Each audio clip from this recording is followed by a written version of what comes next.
Especiales Frecuencia U, una producción de la emisora cultural Universidad de Medellín para que nuestros oyentes se vinculen con los eventos de la ciudad. Especiales Frecuencia U, una ventana radial abierta al mundo, aquí por los 940 AM.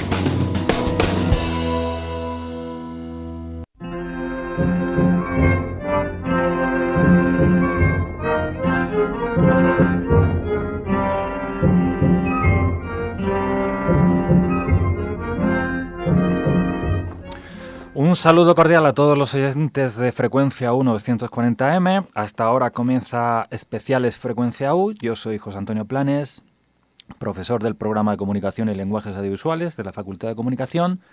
Y hoy vamos a conversar con dos invitados especiales. Ellos son Asier Aranzubía, profesor de la Universidad Carlos III de Madrid, y Santos Zunzunegui, catedrático emérito de Comunicación Audiovisual y Publicidad de la Universidad del País Vasco. Asier y Santos son los autores de un libro sobre el que ya charlamos en esta misma emisora hace unos meses. El libro se llama Conexiones, fue publicado el año pasado por la editorial Sangrila y en él se relata, a través de una larga entrevista conducida por Asier, la trayectoria profesional e intelectual de Santos Zunzunegui, que es una de las figuras más relevantes del análisis fílmico de las últimas décadas. Debemos decir que la vez anterior lo pasamos tan bien conversando que nos hemos animado a pergeñar esta secuencia, esta parte 2 o segundo volumen que diría el amigo Quentin Tarantino. Yo señalaba también en la introducción de nuestra anterior charla que quizá nuestros estudiantes de comunicación no asocian a bote pronto el nombre de Santos Zunzunegui, pero que si acuden a los microcurrículos de las asignaturas de imagen, seguramente van a encontrar muchos de los ensayos escritos por Santos, entre ellos libros como Pensar la imagen, Metamorfosis de la mirada plural, o las monografías de Robert Bresson y Orson Welles respectivamente. También comenté la vez anterior que Conexiones es un libro que me había entusiasmado. Me reafirmo ahora porque durante estos meses también he tenido la oportunidad de releerlo, de tomar notas, de apuntar referencias, de pensar en las cosas que los dos autores comentaban. Así que, lo primero, bienvenidos a Asier, Santos, muchas gracias de nuevo por dedicarnos este ratito. ¿Qué tal estáis? Muy bien, gracias José Antonio por contar con nosotros para esta charla. Gracias. Muy bien, sí, yo también estoy estupendamente y deseoso de charlar aquí un rato con vosotros dos. Genial. Debemos hacer una aclaración, tanto a vosotros como a nuestros oyentes, porque es que en Colombia el término catedrático hace referencia al profesor que trabaja a tiempo parcial, mientras que en España es el catedrático, es el escalafón más alto al que puede llegar un docente en el sistema universitario. Entonces, creo que teníamos que hacer estas precisiones, ¿ok? Pero bueno, iniciando lo que sería ya la entrevista, en nuestra anterior conversación, Asier, realmente no creo que llegamos a tocar el motivo por el que te decidiste a emprender un libro de estas características. Tú fuiste alumno de Santos cuando estudiabas comunicación audiovisual, luego con posterioridad dirigió tu tesis doctoral. ¿Por qué considerabas que era necesario reivindicar esta relación maestro-alumno que te une a Santos, Asier? Bien, yo básicamente lo que quería con el libro era recuperar un poco del impacto que me produjo a mí ser alumno de Zunzunegui hace ya muchos años, creo que fue en el año 1997.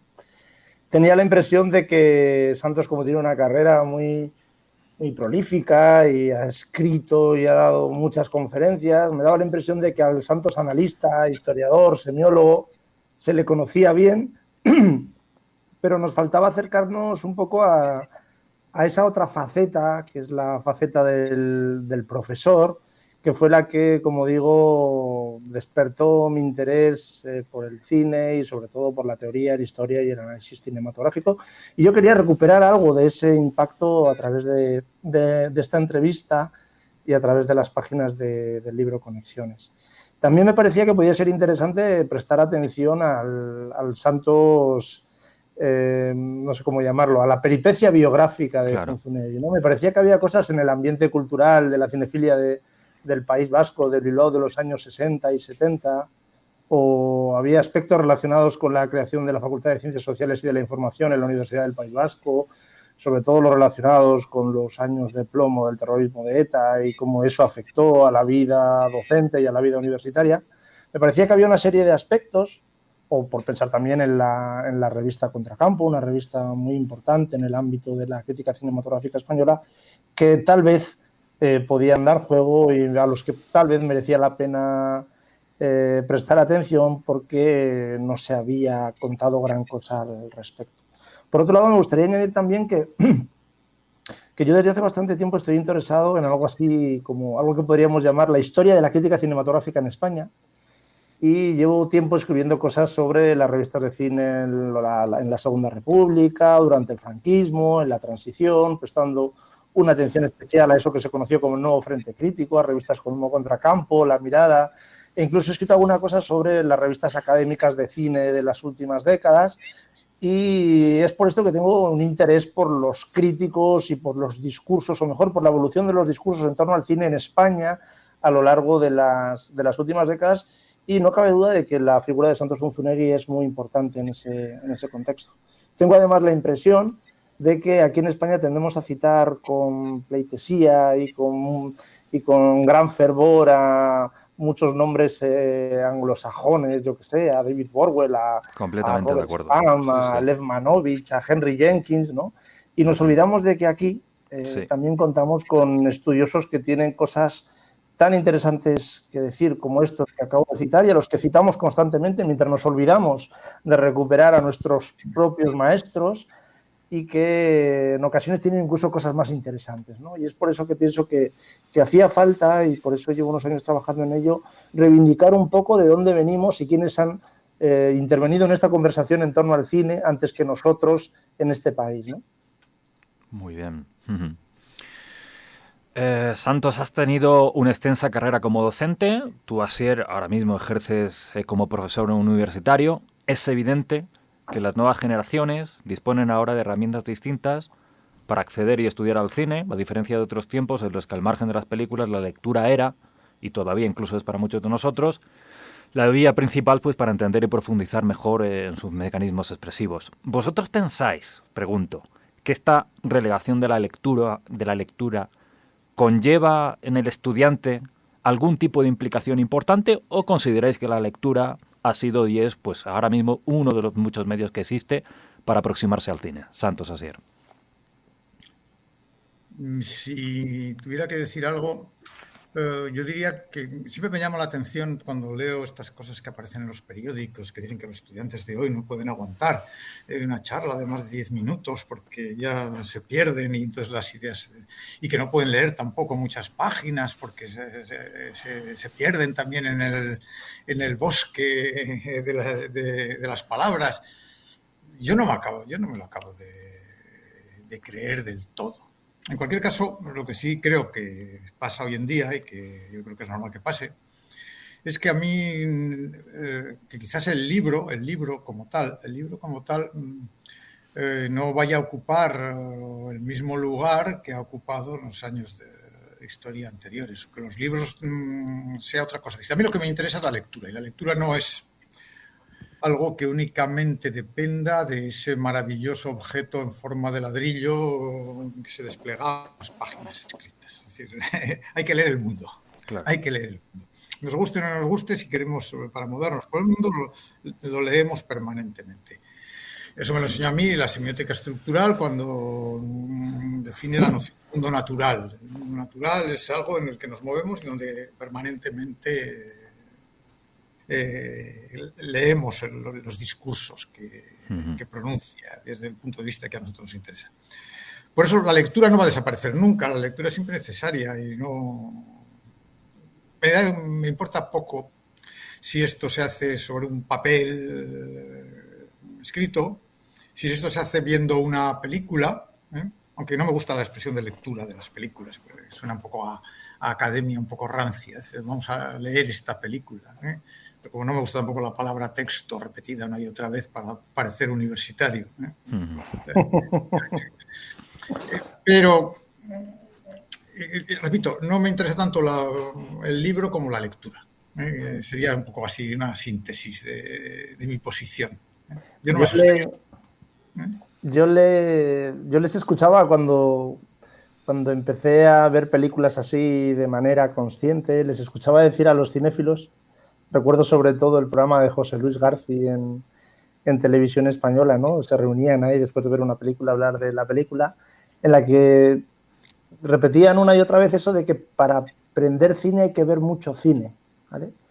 Mi experiencia personal me dice que tal vez para aprender a hacer cine, ver muchísimo cine es el requisito indispensable, pero me parece que para aprender a pensar y a escribir sobre cine es necesario acompañar el visionado de muchas películas, todas las que puedas, obviamente, acompañarlo con determinadas lecturas, no cualquier lectura, ¿no? Obvio, claro no leer por leer, sino intentar tener una elección bien orientada hacia los textos que merecen la pena, porque yo tengo la impresión de que la mayoría de las cosas que sé, o las 3 o 4 ideas importantes que tengo en la cabeza a propósito del cinematógrafo, las he aprendido leyendo, ¿no? Leyendo buenos textos de cine. Y yo por eso en clase a mis alumnos les obligo a leer, ¿no?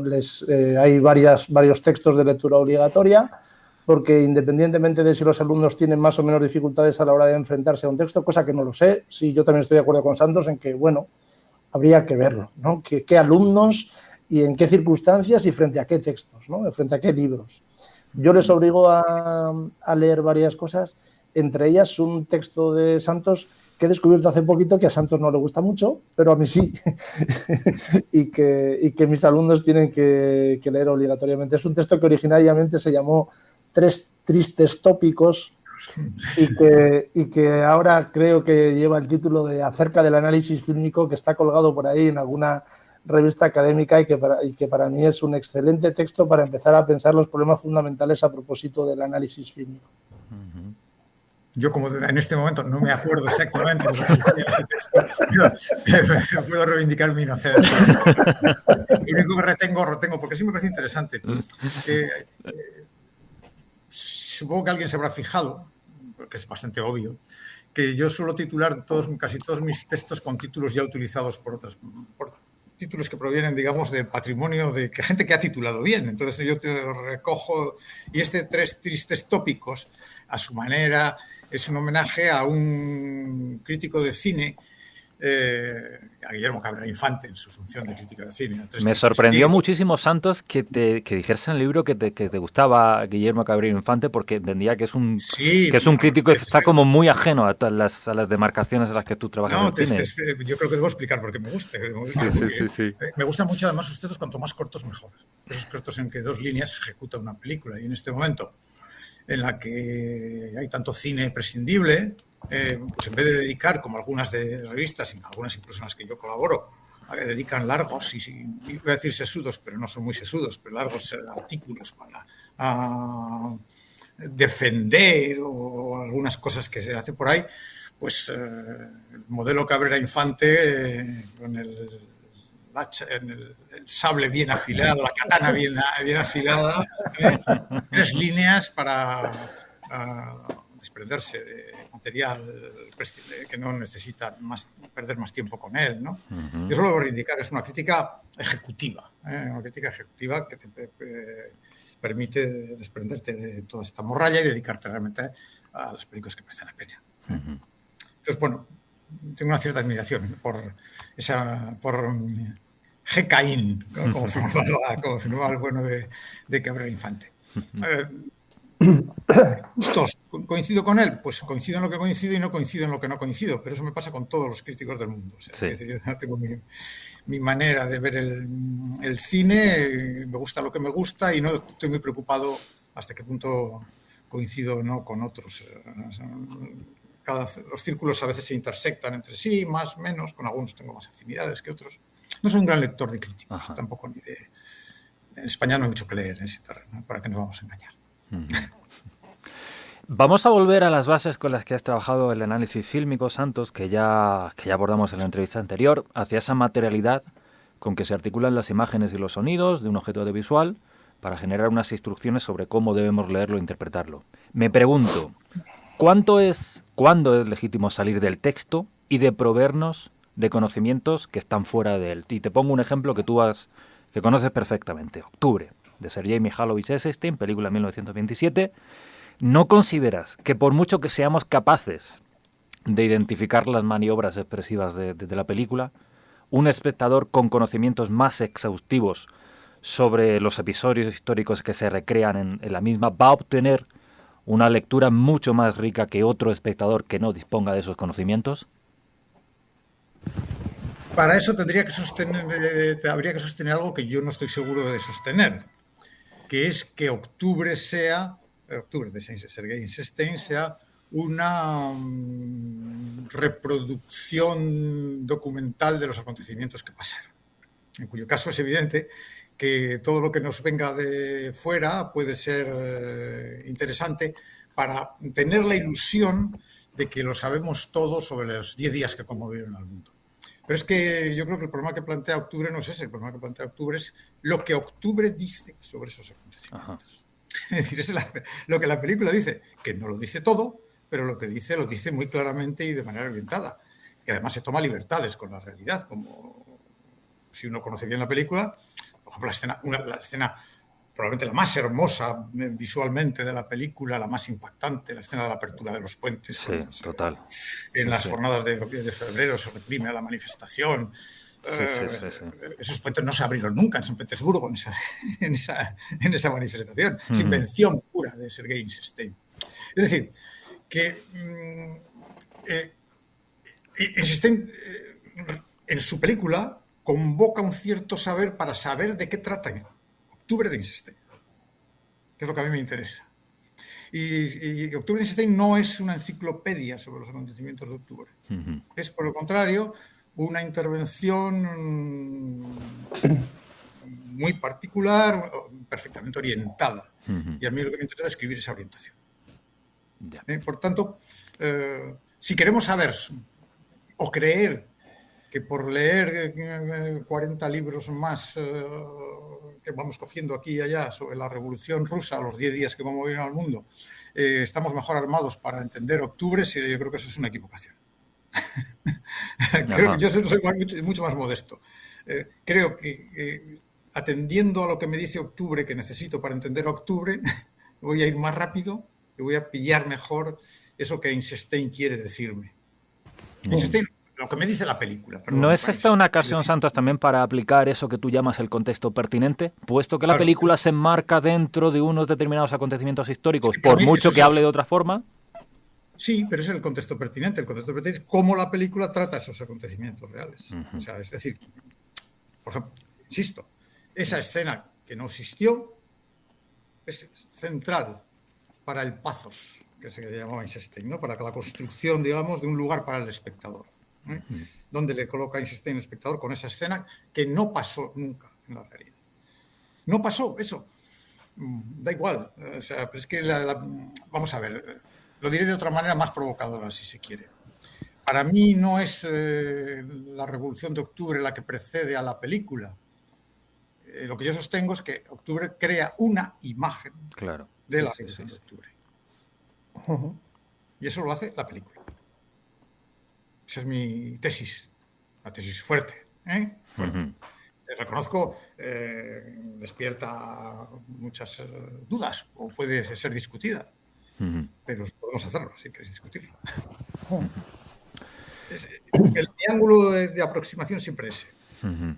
Me gustaría también retomar asimismo otro asunto que abordamos en nuestra anterior charla y es el, por llamarlo de algún modo, el desinterés que predomina ahora mismo en el ámbito académico de lo que sería la semiótica estructural respecto a otras corrientes interpretativas, otras corrientes de pensamiento. Santos, en el libro dices que los efectos del estallido del sujeto, la irreductibilidad insalvable de las diferencias culturales que tú atribuyes a estas corrientes, conducen a una especie de fracaso epistemológico, porque planteas que segmentan los problemas que afectan al ser humano en lugar de verlos como algo que lo une. ¿Por qué crees que se produce este fracaso? ¿Me podrías tratar de ser un poquito más explícito en esa aseveración? No sé el por qué, sé que eso se ha producido y me consta que detrás de eso hay probablemente una intencionalidad positiva de encontrar nuevas formas de acercamiento a problemas que ya se conocían antes, pero que ahora se piensan o se dice que se piensan de una manera distinta, hasta ahí no tengo ningún problema. Pero me da la impresión que en la universidad que me ha tocado vivir, y en la universidad en general, sobre todo en las universidades americanas, donde todas estas cosas están perfectamente reguladas y estructuradas, y que las tenures y la remuneración de los profesores depende de un cierto ayornamiento de sus ideas permanente, de un cierto sintonía con un cierto aire del tiempo. Esta manera de que una cierta crítica americana, una cierta lectura americana que se hace del postestructuralismo francés, esta idea de Derrida, de que el significado es infinito y que cada uno puede, de alguna manera, en todo texto leer lo que quiera, cosa que es absolutamente cierto. Cada uno puede ver en un texto lo que quiera. Otra cosa es que eso sea razonable, que sea sensato y que eso se le llame lectura o interpretación de ese texto. Yo denegaría la segunda parte, pero admitiría la primera. Cada uno hace con el texto lo que quiere, si eso le divierte. Ahora, convertir eso en un mecanismo interpretativo bajo la idea que es la que está ahora de moda, de que yo ahora soy uno, dentro de 5 minutos soy otro, y declaro, y voy al juez, por ejemplo, y le digo que ese que era yo hace 5 minutos ahora ya no lo soy. Y mañana vuelvo y le digo que quiero ser otro también. Yo, hablando en términos de sentido común, siempre he pensado que, claro, yo, Santos Zunzunegui, desgraciadamente no soy el mismo que era cuando tenía 20 años y cuando tenía 19. Pero es imposible, me parecería absurdo negar que yo percibo una continuidad. Puede haber puntos de inflexiones, etcétera, que hay una continuidad, ¿no? Y eso no es el sujeto cartesiano, puro y duro, pienso, luego existo. El pienso, luego existo, formulado así, puede ser reductor. Pero sí es verdad que hay una unidad. Y que hoy en día la tendencia a la parcelación de los problemas, yo, por ejemplo, siempre me he declarado públicamente en contra de la interdisciplinaridad. Estoy en contra. Me explico. No sé si esto lo explico en el libro, pero si no, en cualquier caso.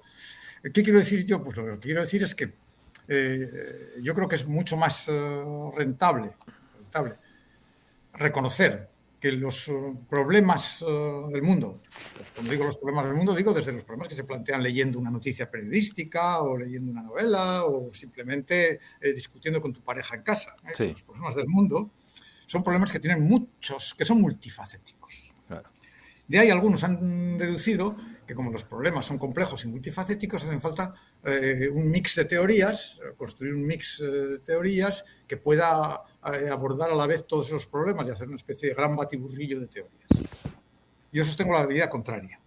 Lo que necesitamos es muchas aproximaciones parciales y singularizadas y bien organizadas que afronten cada uno de esos problemas, llámese como quiera ese problema, desde esos ángulos. Y después, cuando hemos llegado a conclusiones desde un punto de vista que se sabe, solo un punto de vista sobre el objeto, que se sabe, por tanto, una aportación parcial a un problema que tiene otras aristas y otras facetas, nos sentemos a discutir con los colegas que desde otros ángulos, desde otros puntos de vista y de otras metodologías han llegado a sus cosas y hablemos.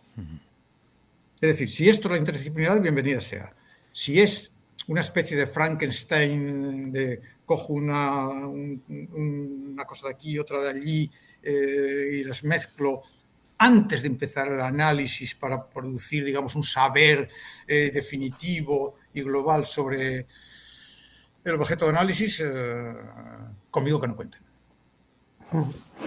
¿Cómo ves este asunto tú, Asier? Una cierta brutalidad. Yo diría, perdón, tengo ahí la garganta cogida. Yo diría que desde el punto de vista, llamémosle histórico, sí que ha habido una evolución en las últimas décadas, ¿no? Hubo una época en la que el paradigma, por llamarlo de alguna manera, era la semiótica estructural, ¿no? En los años 60 sobre todo, y sobre todo en los años 70.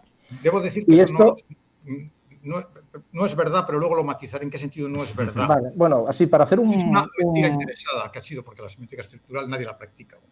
Sí, sí, sí. Bueno, sí, pero para hacer un panorama general, luego lo matizas, claro. Luego, es decir, hubo una época en la que la academia, en el ámbito de los estudios fílmicos, y también en los años 80, estuvo sobre todo interesada por lo que sucedía dentro del texto, ¿no? Era una perspectiva, si queremos, más estética. A partir de determinado momento, con la llegada de otro tipo de aproximaciones, se empezó a mirar fuera del texto, es decir, qué hacían los espectadores, las instituciones, etcétera, con los textos, ¿no? Se empezó a prestar poca atención a los funcionamientos y a los mecanismos internos de los relatos audiovisuales y se puso el foco en las respuestas de los espectadores, atendiendo también a cómo las minorías, ¿no? Desde una perspectiva, si queremos, más política, se veían interpeladas por las imágenes, ¿no? Todo esto ha generado una pequeña, no sé si pequeña o grande, querella en el ámbito universitario, ¿no? Que yo he vivido también en el ámbito universitario español y que en líneas generales se resolvió con el progresivo arrinconamiento de los estudios, llamémosles más formalistas, más textualistas, con un progresivo arrinconamiento del análisis. Sin embargo, yo pienso que más allá de cuál de los paradigmas esté de moda, yo pienso que en cierta medida los dos son complementarios y creo que Santos no está muy de acuerdo con esto, pero yo creo que a la hora de hacer un análisis, llamémosle cultural o sociológico de las películas, uno tiene previamente que hacer cuentas con la película. Es decir, son complementarios en la medida en la que uno viene necesariamente antes que el otro. Es decir, hay que saber bien, conocer bien cómo funciona ese relato del que después voy a hablar y voy a reflexionar a propósito de qué hacen las minorías con ese relato para decir cosas sensatas a propósito del mismo. Así que, más que de una querella, yo hablaría de que, no sé, de que hay gente que hace bien el trabajo y hay gente que no lo hace correctamente, porque, como repite Santos en el libro varias veces, esto del análisis fílmico requiere mucho tiempo y esfuerzo, es decir, hay que ir poco a poco. Y la gente quiere ir muy rápido, muchos académicos se quieren ir muy rápido y quieren hacer diagnósticos generales, sí, y quieren hablar de grandes corrientes y quieren hablar cada mes. Parece que hay que repensar otra vez cómo afectan las películas en función de qué transformación política que ha experimentado yo que sé qué comunidad. Y como digo, esto requiere ir poquito a poquito, viendo y mirando las películas con atención, y me da la impresión de que a veces en esos trabajos más culturales se olvida ese primer paso que yo considero imprescindible. Si me permites una matización, yo diría, es una matización a uno de los momentos de tu discurso. Yo en el fondo es que no sé qué es lo que ven esas minorías. Sé lo que un gurú ha dicho que deben ver esas minorías. Porque nunca se pregunta a los espectadores, en el fondo nunca se pregunta a los espectadores, y cómo preguntarles a los espectadores, cuándo, dónde, en qué lugar. No es lo que dicen los espectadores, no es lo que viven los espectadores, es lo que dice ese señor que viven los espectadores. Entonces, bueno, pues puedo... Dice, el crítico dice, lector, créeme. Esto es como, por retomar un famoso eslogan, ¿no? O, hermano, yo sí te creo. Bueno, pues yo no sé. ¿Qué quieres que te diga? No estoy a veces no veo tan claro que eso sea así, como dices. Eso. De todas formas... Sí, Santos, sí. La semiótica estructural nunca ha estado en el centro de la universidad. Primero, porque la semiótica estructural... Han estado otras variantes de la... Sí, es verdad que ha parecido que la semiótica ha estado digamos, en un momento determinado como decía una famosa modelo española, en el candelabro de la Universidad Española. Pero no tanto era la semiótica como una cierta toma de vocablos que sonaban a semiótica por parte de la gente. La semiótica estructural, la que defiende la Escuela de París, es una cosa muy seria, no puede estar en absoluto desacuerdo con ello, pero que nunca se ha practicado en la Universidad Española, por ejemplo, salvo de maneras muy excepcionales. Yo lo he hecho en algunos de mis textos. Si alguien mira los textos de paisajes de la forma, por ejemplo. En uno de mis libros encontrará ahí, por ejemplo, unos cuantos ejercicios de semiótica estructural dedicados a varios temas. Y lo que me interesa precisamente es subrayar que los temas son muy distintos en la aproximación y el aparetaje, si se quiere, que se utiliza. Pues la palabra es horrible, pero perdonadme, por favor. Rinden igual cuando se aplica a una película como El espíritu de la colmena o se aplica a un corpus distinto, totalmente heterogéneo, como es, por ejemplo, la foto de paisaje. Entonces, si esos textos, si esa aproximación produce algún saber sobre objetos tan diferentes, eso me interesa. Porque, claro, lo interesante de la semiótica estructural es que cuando la semiótica estructural dice sujeto, no dice sujeto cartesiano, como dicen que dicen los interesados. No, lo que dice es un lugar vacío que en cada texto es ocupado por una instancia distinta, concreta y particular que ese texto crea. No hay un sujeto en el sentido ontológico. La semiótica no trabaja con ontologías. La semiótica trabaja con lugares vacíos que llenan el texto. Con instancias. Se prepara para acoger los textos. Yo diría que es un mecanismo de acogida de los textos. No sé. Pero esto hay que conocerlo a fondo. Nadie ha leído, o muy pocos hemos leído a fondo a Greimas y su escuela. No nos engañemos. O sea, es muy fácil decir esto no tiene interés, esto del cuadrado semiótico es una tontería. Hombre, resulta que ser binario es una gilipollada, pues Greimas lleva toda la vida diciendo que el binarismo no existe, existen al menos 4 posiciones siempre. El famoso cuadrado semiótico. Quiero decir que en el mundo de la universidad a veces se vive con caricaturas. Es más fácil, yo creo, ir y contar cosas que puedan halagar las bajas pasiones del espectador o del estudiante, en vez de proponerle un camino no de perdición, como diría la película, sino un camino de ascesis, de estudio, de meter muchas horas, porque estas cosas son cosas muy serias. O sea, yo creo, si se hacen bien, si se hacen mal. Greimas decía, ¿qué razón tenía? Dice, hombre, hacer semiótica la que él entendía, decía, no garantiza decir cosas inteligentes. Es decir, que... Dice, pero al menos si la hace con un mínimo de disciplina, no dirá tonterías.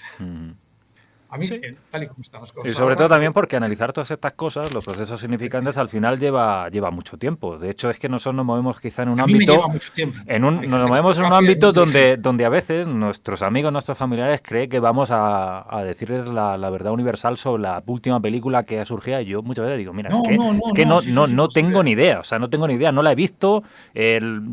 Tendría que verla, debería de madurar la película, no sé, no me considera... decir claramente que no hay esa verdad final. Por eso, sí, que a veces se confunde un poco con estos críticos que aparecen pues en las radios, en los medios de comunicación, que levantan el dedo o le levantan el pulgar y dicen esta película merece la pena o no merece la pena, pero luego cuando uno se mete de lleno y se empieza a dar cuenta de que, bueno, pues lo que te comentaba antes para analizar una película, pues tienes que verla, tienes que tomar notas, tienes que extraer un poco cuáles son las estrategias que está convocando, pues las cosas se vuelven mucho más complejas, lógicamente. Tienes que pensarla. Sí, eso es, sí. Pensarla, bueno, pensarla y vivirla también, porque, atención, todas las acusaciones tópicas y típicas a la semiótica, es que no tiene en cuenta el placer del espectador, todo lo contrario. Sí. Exactamente todo lo contrario. Yo me dedico a una cosa muy concreta, que es el análisis de lo que llamaríamos el recorrido generativo de la forma de la expresión. Sí. Todo lenguaje tiene una forma de la expresión y una forma del contenido. A mí lo que me interesa es la forma de la expresión. Y es a lo que me dedico con los microanálisis. Cosa que a mí, al menos, me parece un extraordinario placer. No lo hago para sufrir, lo hago exactamente por lo contrario. Y yo añadiría que no solo a ti, sino que después, cuando haces en clase esos análisis, la respuesta de los alumnos, al menos suele ser buena, sí. En mis clases, suele ser de disfrute y de no sé, y de cierta pasión al descubrir cómo está hecho aquello que les emociona, ¿no? Es decir, Claro, que no es solo una cosa exclusiva de Santos Zunzunegui, no. sino que es algo que se puede compartir y que los alumnos de verdad todavía hoy, en 2023, siguen disfrutando al comprobar que detrás de las películas que les gustan hay una inteligencia humana funcionando a pleno rendimiento. Sí. Siempre a condición de saber una cosa, que es que cuando yo les digo, lo que yo he sentido viendo la película, eso es intransmisible. Lo que yo he sentido y lo que he entendido es intransmisible. Yo lo que puedo hacer es un simulacro textual, ahora de forma escrita, que puede ser entregado a los demás, pero lo otro no pasa de mí. Entonces, todo este discurso banal en torno a las sensaciones que te produce, las sensaciones. No deja de ser una majadería. Lo inefable. Porque todo pasa a través de textos intermedios, hay un discurso por medio. Hay un discurso. En el peor de los casos es cuando tú ves una película sin saber nada de ella y te enfrentas directamente con la imagen. Pero en el 90% de los casos no es así. Entonces, pues, bueno, eso es extraordinariamente mediado y a veces para bien y a veces para mal. Santos Asier, se suele decir que el análisis fílmico, y esto es algo que ya tocamos también en nuestra charla anterior, se suele decir que el análisis fílmico no efectúa el tipo de valoraciones estéticas que se encontramos habitualmente en la crítica cinematográfica. Partiendo del pasaje que os he enviado del Imperio del Sol de Steven Spielberg, película de 1987, ¿sabes? Esa escena donde el niño protagonista está en una especie de hangar y entonces está obsesionado con los aviones, aparecen 3 aviadores japoneses, les hace un saludo militar y eso se lo devuelven. Bien, si queremos analizar este fragmento, pues es inevitable consignar los recursos visuales y sonoros de los que se nutre la escena, pero también me parece que como espectador es inevitable que nos asalten algunas preguntas de carácter ético. Quiero decir, ¿cómo es posible que aparezca una escena de estas características desde el punto de vista repugnante, complaciente, en el contexto de una historia donde lo que se pretende hacer es recrear con cierta, digamos, seriedad la pérdida de inocencia de un niño cuando los ejércitos japoneses han invadido China en 1941? Quiero decir, ¿el analista fílmico está exento de realizar estas valoraciones? ¿Hay que efectuarlas en otro terreno? Os planteo este tema y además lo quería conectar con ese antagonismo que vosotros citabais en vuestro libro entre lo justo y lo bello de Serge Taney. ¿Qué pensáis de este tema? Bueno, yo lo que debo decir, he visto la escena, pero no he visto la completa, El Imperio del Sol. Pero pongámonos, me voy a poner en una posición un poco que puede parecer... El abogado del diablo.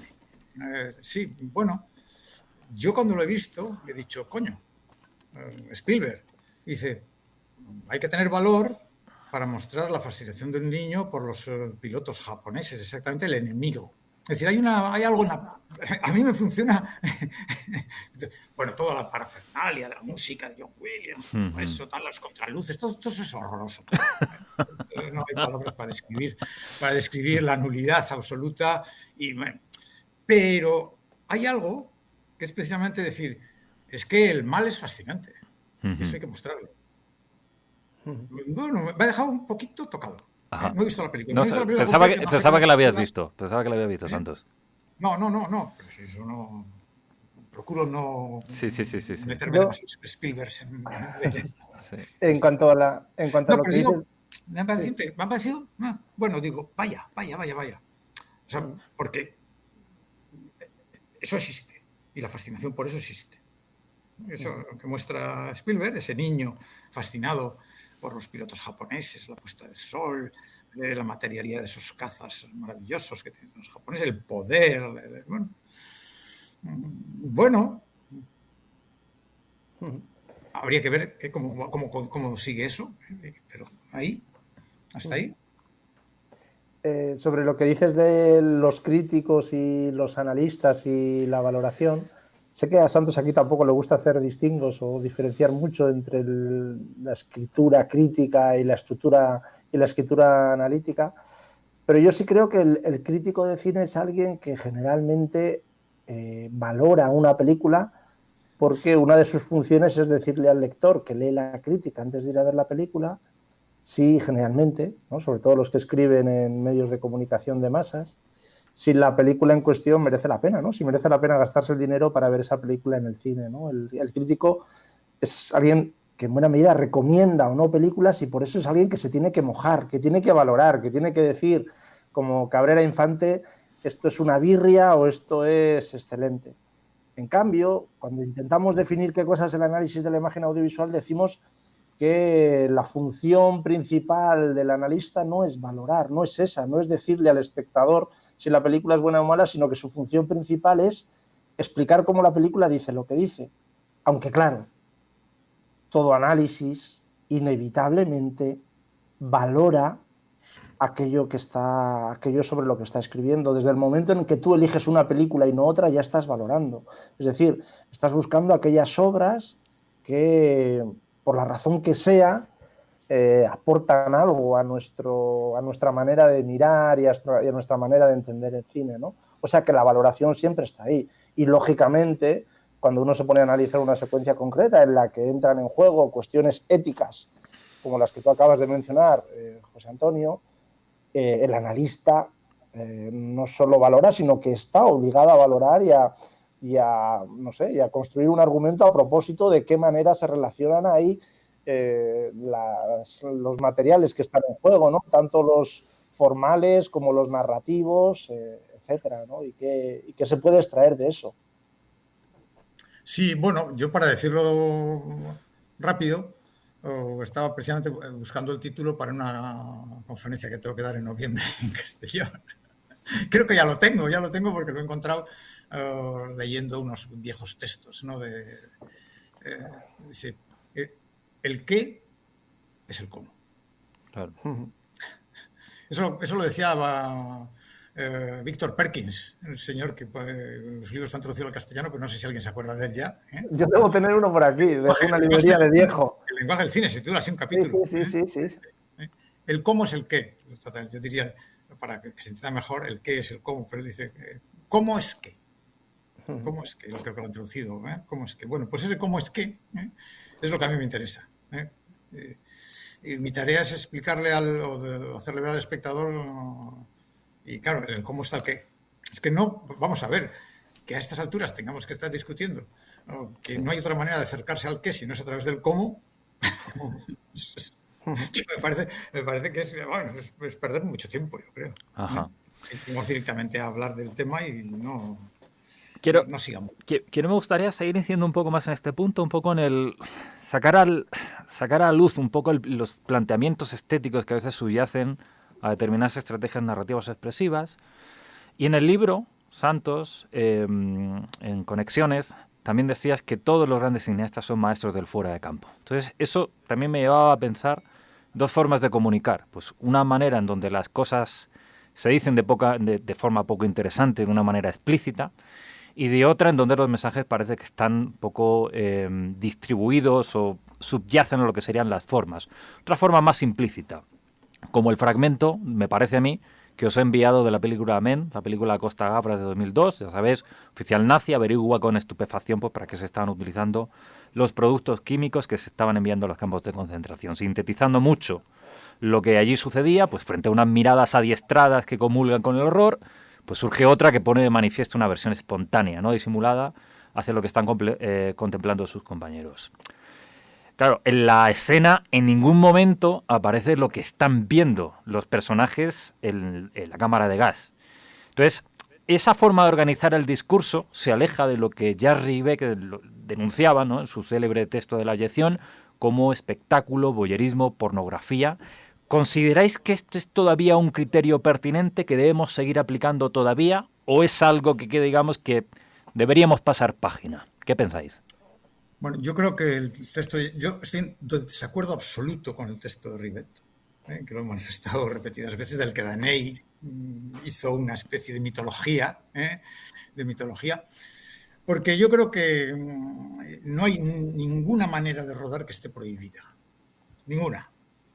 Hay que verla en concreto. O sea, no necesariamente dejar fuera de campo las cosas resuelve el problema. Es decir, no es que esa sea la manera en que haya que enfrentarse a determinadas cosas. Eso es la forma que han encontrado algunos cineastas en algunas películas concretas y particulares para mostrar o no para mostrar algo que quieren que veamos. Pero de ahí a deducir que eso es la manera de hacerlo, yo no lo hago. Yo no analizo... Sí, que no es el principio universal con el que se debe no hay rodar, un obviamente. Que sí, diga, sí, eso está claro. La violencia hay que mostrarla siempre fuera de campo. Eso es. No. Yo de luego no. El que quiera que firme eso. A Rivet. Bueno, las cosas que decía el pobre Puntecorvo, que dijo de Puntecorvo, el cineasta, por otra parte.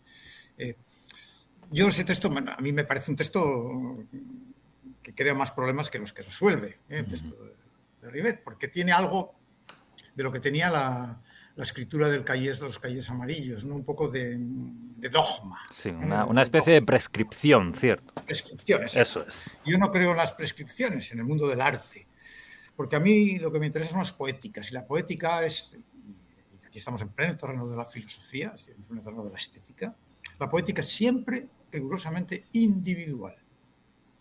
Podemos identificar la poética de un autor, o todavía mejor, para no comernos los dedos, la poética de una obra. Cada obra tiene su poética, responde a sus formas, a sus estructuras, a lo que quiere decir y cómo lo dice, y todo lo demás, prescribir que eso que hemos visto ahí es la manera en que debe ser repetido una y otra vez, pues lo único que conduce es a la esclerosis del arte. Entonces, pues bueno, yo ahí no... Con todos mis respetos a Jacques Rivet, Sasdaney, pues lo siento, pero a mí no me convence. Además de las implicaciones éticas, ¿no? De qué representar y qué dejar en el fuera de campo, a mí me parece que hay otra cuestión interesante que tiene que ver con el espectador, no con ese sujeto de carne y hueso, como decía Santos antes, ¿no? Sino con ese espacio vacío que cada texto llena de una manera.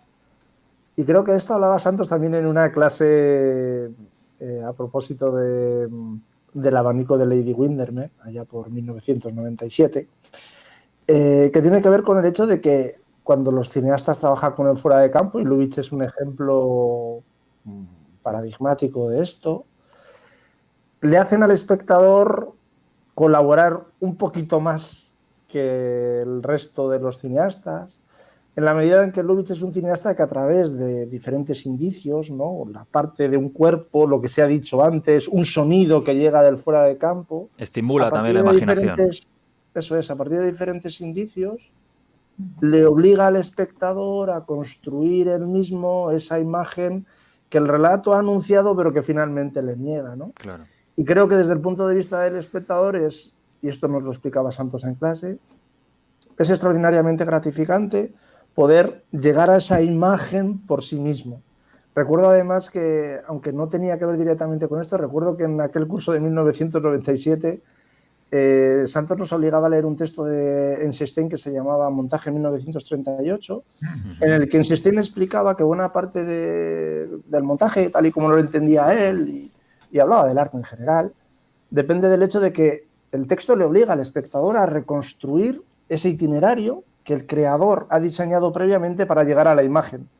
Y al involucrar al espectador en ese recorrido, al hacerle seguir los pasos para llegar a esa imagen final, el espectador se sentía enormemente gratificado porque era precisamente en ese proceso donde creo Eisenstein cifraba el placer de la lectura, ¿no? O el placer de ser espectador. No, Santos, lo he explicado bien, es más o menos... Sí, no, eso es lo que a mí me quiero hacer cuando me enfrento a los temas. Todavía he estado trabajando con una película, por ejemplo. Claro, dices, pero hay gente... leí al mismo tiempo la reacción de un espectador concreto que estaba grabada en una presentación pública de esa misma película, luego desde qué película es, en la que el espectador se quejaba de que era un plano muy largo en el que no pasaba nada y que además el personaje estaba de espaldas. Un plano de 9 minutos y pico, es el plano que arranca Moses un Aaron de Jean-Marie Straub, una de las grandísimas obras maestras de Straub. Un plano de espaldas sobre la nuca de un personaje, mientras habla con un fuera de campo, que en este caso la zarza ardiente, o sea, que se le aparece a Moisés, porque es Moisés y tal. Claro, y el espectador se queja de que no pasa nada. Claro, tú estás viendo el plano como lo estaba viendo yo, hay mil cosas que pasan, o sea, hasta hay un momento en que se quitan las zapatillas, no se ve porque solo se ve la parte de... Pero el gesto está hecho y el gesto se ve si estás atento. Pero claro, tienes que estar sintonizado con esa manera de entender el cine, ¿no? Que consiste en colocarte en un lugar donde nunca has estado. Nunca has estado ahí, en ese lugar donde te coloca Strauss durante 9 minutos, o cuando se lleva las manos a la cara, o cuando de repente la cámara la abandona y hace unas panorámicas. Pues, dices, Dios santo, si hay más cine en estos minutos que... Claro, yo el otro día veía esa majadería que se llama Babylon, por ejemplo, ¿no? De Damien Chazelle, que no sé si habéis visto, que es una cosa terrible, claro, pero no sé. Entonces, pues dices, bueno, ya, es que el problema es que ¿qué le pedimos qué le pide la gente a la película? Pues le pide que le cuente una historieta, haga ser posible que se la conozca ya, que a ser posible incluso haya cenado antes con los personajes, que sean iguales que los que ha cenado el fin de semana anterior. Bueno, yo para eso no voy al cine. Quiero decir, para eso no voy al cine. O sea, yo voy al cine para otra cosa. Voy al cine para que alguien con competencia me ponga delante de lo que no he visto nunca. Muy bien. Claro, dice, ¿es pedir mucho? Pues sí, es pedir mucho. Para mí el cine no es yo le pido que sea algo más que un mero entretenimiento. Claro. Eso es que a mí me entretiene muchísimo lo otro. Entonces, bueno, y eso es lo que intento yo descifrar.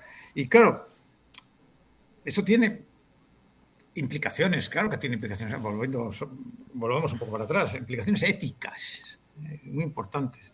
Hay una, por ejemplo, que no es banal, es la de tratar al espectador como una persona mayor, como una persona capaz de enterarse de las cosas y que puede, por tanto, ser tratado en igualdad de condiciones. La mayoría de los cineastas, la mayoría de los escritores, insultan al espectador permanentemente llamándole idiota. Creen que son marionetas que manejan con unos discursos más o menos banales, urdidos de mala manera. Los grandes cineastas son cineastas que respetan mucho al espectador, aunque estén filmando una nuca de espaldas. Claro, además yo veía esa escena y claro, inmediatamente me venía a la cabeza el arranque de Vis-a-vis de Godard, ¿no? Maravillosa escena en la que Godard filma de espaldas a los dos personajes, a punto de separarse. En la cafetería y con los espejos. Claro, y dices, bueno, estamos en un territorio cinematográfico. O cuando, por ejemplo, me hablan a mí del milagro de Ordet, y todo el mundo dice, y yo les digo, bueno, sí, a mí Dreyer me gusta mucho, la escena me gusta mucho, pero si queréis ver un milagro cinematográfico por excelencia, tenéis que ir a Hitchcock. El más bello milagro de la historia del cine está en Falso Culpable, el momento en que el rostro del ladrón el encadenado. Y eso está hecho con un medio cinematográfico. ¿Qué tiene Hitchcock? Que piensa en cine. Dreyer, en cambio, no lo resuelve así, lo resuelve de manera convencional, plano contra plano, la niñita que se sonríe. Exacto. Bueno, sí. Bonito, pero si pensamos un minuto, el genio de Hitchcock, ese tipo de cosas, las que a mí me conmueven.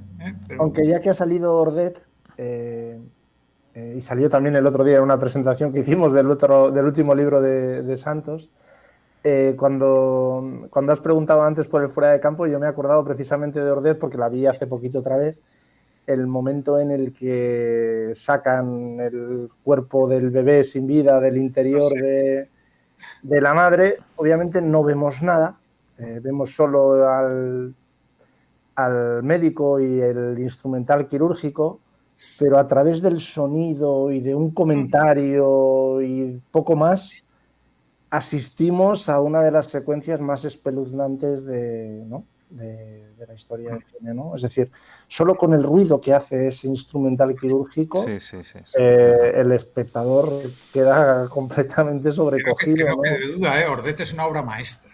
Pero bueno, me venía bien ahora por la cosa esta del del milagro, ¿no? El milagro cinematográfico por excelencia está en una película convencional.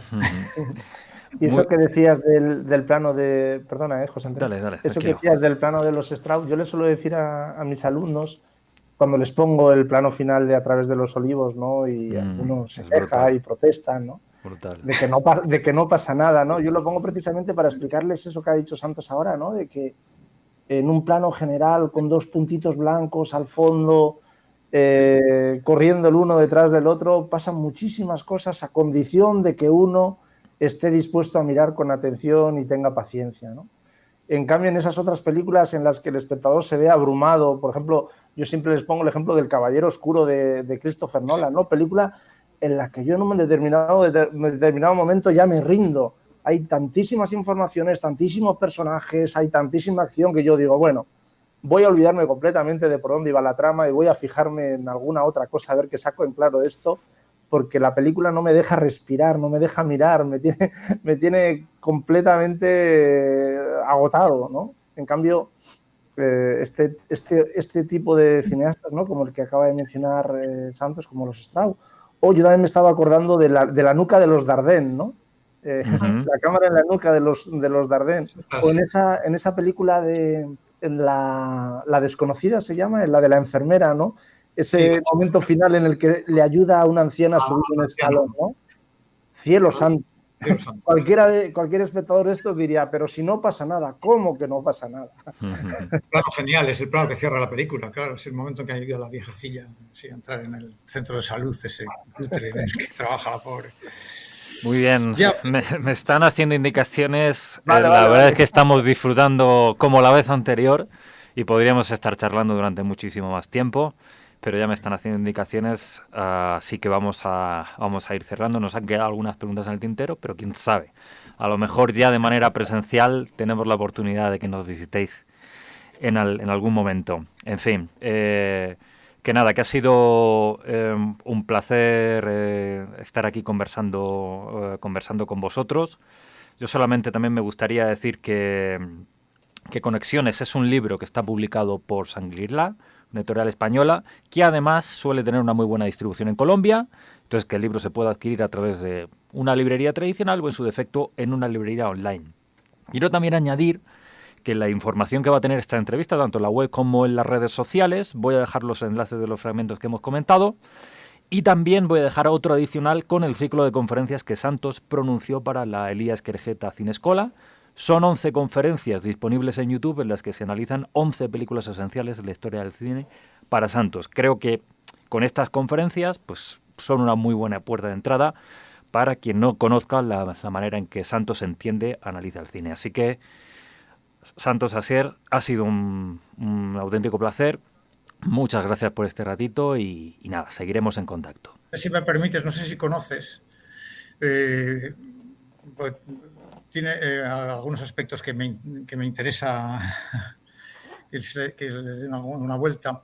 Una charla que di hace unos meses en la Filmoteca de Cataluña. Está en la página, está en YouTube también. La tengo localizada también, sí.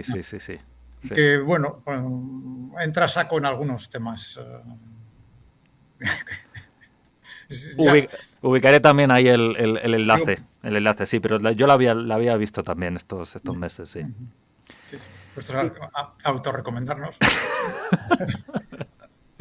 Y José Antonio, muchas gracias a ti y a tu programa por darnos la palabra y por ser un buen lector de Conexiones y por poner a disposición de tus alumnos y de los estudiantes este tipo de materiales. Gracias, sí, no, estas cosas son impagables, José Antonio, o sea, quiero decir que es todo mi agradecimiento también ante esta actitud, digamos, abierta y de difundir. Por supuesto. Lo que intentamos pensar sobre el cine y cómo hacerlo, ¿no? Muy bien, pues seguimos en contacto y un gran abrazo. Especiales Frecuencia U, una producción de la emisora cultural Universidad de Medellín para que nuestros oyentes se vinculen con los eventos de la ciudad. Especiales Frecuencia U, una ventana radial abierta al mundo, aquí por los 940 AM.